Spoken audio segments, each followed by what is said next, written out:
Hello, thank you for joining me here for part two. If that last reading resonated with you, it's in the description box, the part one, if you hadn't seen it yet. I highly recommend you listen to that first before you jump into part two, or else it's not going to make sense.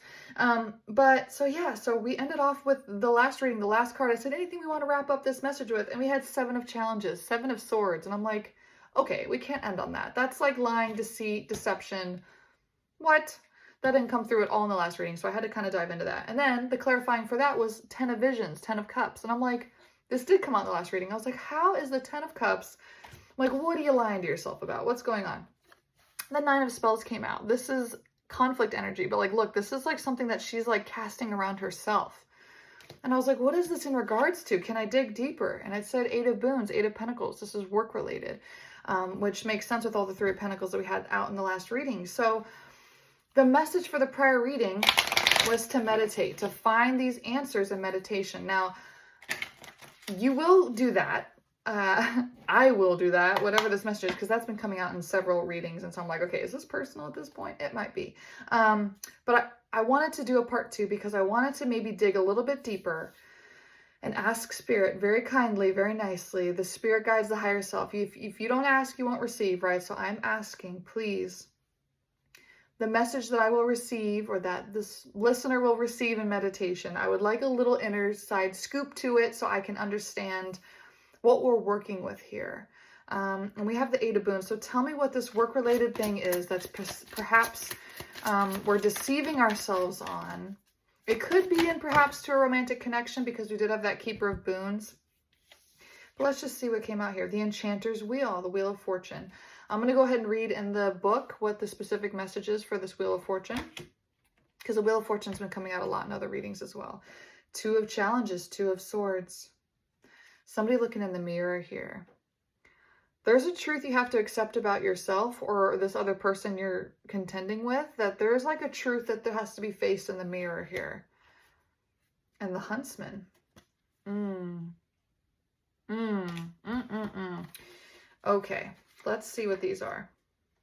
Okay, so we have the Wheel of Fortune. We also have Justice. The Huntsman is Justice. So I'm going to read both, okay? This is for the Wheel of Fortune.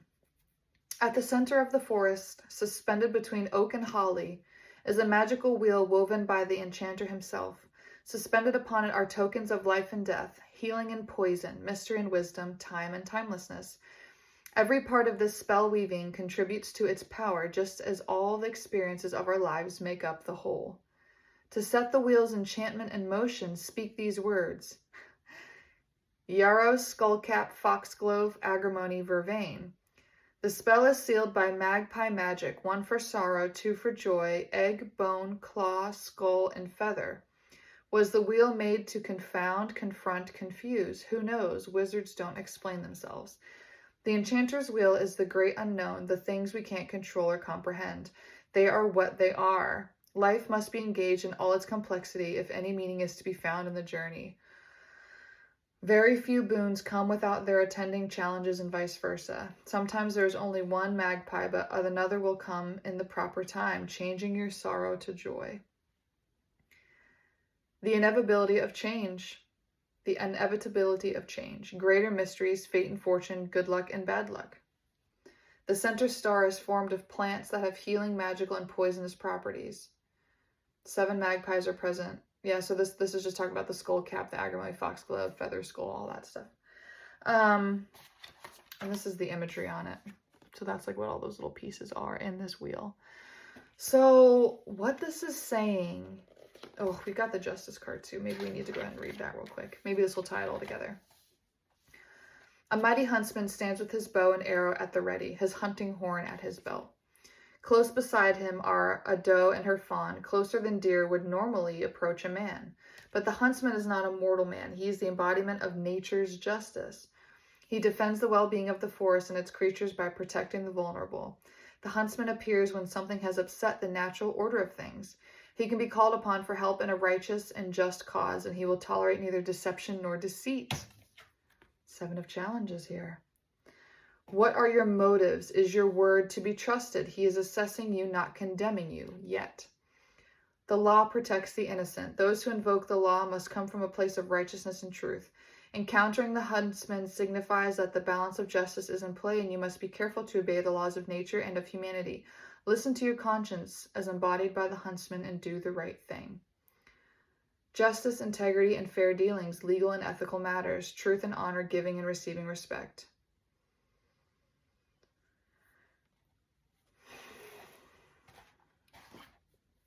And we had that Two of Challenges, the Two of Swords, facing someone's truth, looking in the mirror. There is an aspect of this that you are a little bit in denial about. You know a secret truth here, and you don't want it to be so. You don't want it to be so. What are you scared of? Let's see. Because I don't feel like I even need to say it. I feel like you know. But let's address that fear. What are you so scared of happening? Let me get one more. What are you so scared of? Four of Challenges. You're afraid of the answer that you're going to get. You're afraid of the knowledge. You're afraid of it coming through because you're afraid of its truth, but you're afraid in believing it. You're afraid in believing it. It's like almost like you're afraid of your own intuition or your own inner knowing. Keeper of Pentacles reversed. Oh my goodness. At the bottom of the deck, Weaver of Visions, Queen of Cups. You might be in a romantic connection with the King of Pentacles. And things are going great right now.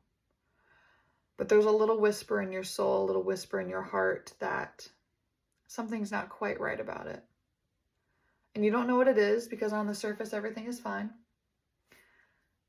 You know that through the messages you've been receiving, perhaps about needing to meditate, that there's an answer that you could find about this that is not clear to your conscious mind.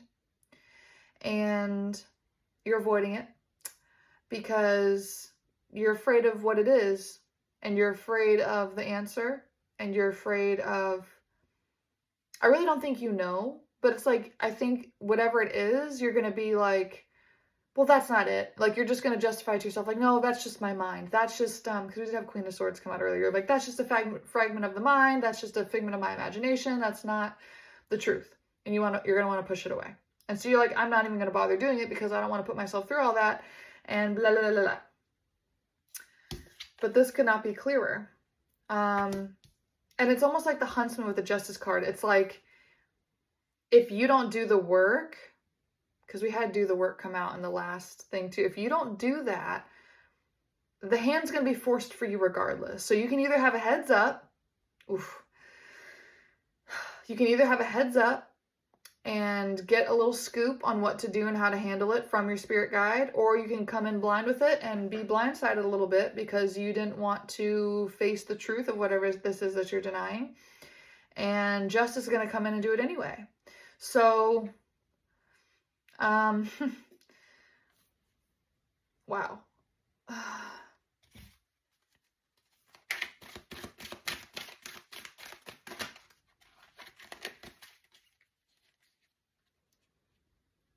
This is a whole lot of oracle messages, but clear, cancel, and release. Raise your vibration. Angelic protection. You may be drawing in people who were an aspect of your old self still, a lower vibration. As you're continuing to raise, you might be drawing in people that are matching your frequency at this new level. And so people who were coming up with you, they may be quickly falling away. Spiritual growth, yeah. They may be quickly falling away because you're accelerating at such a rate that you may have attracted to people who are at a slightly lower frequency that you were vibing with initially, and now it's like so rapidly changing that it's like, okay, you need to go back in and meditate. You got to find where this is going. Strength and guidance. Yeah, go within and ask for help. Look at this beautiful imagery. This is a gorgeous masculine energy here. With the universe in his hands. This is a gorgeous guide. I want to talk to him, right? Yeah. Opportunity and change. Now, these cute too. Would be a cute couple. Look at that. Opportunity and change. Don't be afraid to move into some new territory. That Two of Wands I had out earlier. Don't be afraid to embrace an aspect of this that you had maybe not considered yet, because you're kind of... We had that romance and connection card come out earlier. So there's just maybe a strong avoidance in dissolving some connection that you feel is fine right now. But I don't know. There's some sort of answer that you need to figure out in meditation that may give you some insight. And the message here is to trust that. And you cannot trust it. That's fine too. You've got free will, but it's like, okay, you're asking for a message, you're asking for help. And if you don't trust it, that's like your own sort of problem with it. But like, we're just telling you that like, you're going to find something out and it's going to happen anyway because justice is here.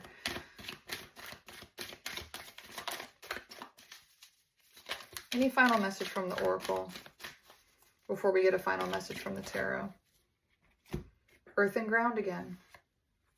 Earth and ground again. Learning experience. An opportunity and change. The one thing you can count on in this world and in this life is change. If you look at it from a positive perspective, it's an opportunity. Every challenge you face is an opportunity. And you're going to learn something from it. It's scary when things happen that you don't expect, but you're going to learn from it. And that's beautiful. I hope you enjoy this extended version. If you enjoyed this, please drop it in the comments and tell me to continue these extendeds if they resonated for you and you like that type of style. Until next time.